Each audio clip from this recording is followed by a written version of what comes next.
The Department of Education, a department created under the late Jimmy Carter's administration in 1979, provides a numerous amount of advantages for the American public.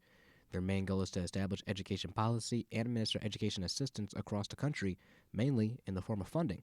Well, actually, they provide a number of roles to the country. One is funding for entitlement programs, which are sums of money that are sent to states based upon needs of the student population that has disabilities, as well as establishing standards for quality for states so that there's a similar high expectation. Donald Trump, sworn as the 47th President of the United States this week, has his goal set on the complete elimination of the department.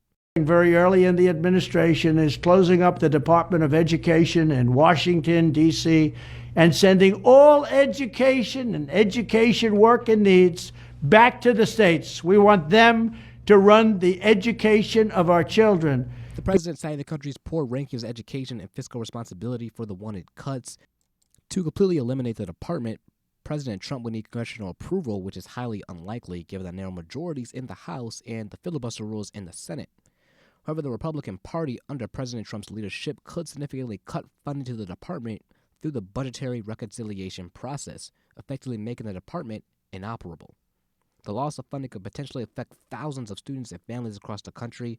The potential loss of funding has many educational institutions fearful to speak out. The Summit Center, a not-for-profit agency serving individuals with developmental, social, and behavioral challenges, issuing a statement to WBFO saying, "At Summit Academy, we depend on the government funding to serve students with significant needs across Western New York. Any cuts to this funding would be detrimental to their growth and learning, undermining the progress made towards an equitable education for students with disabilities."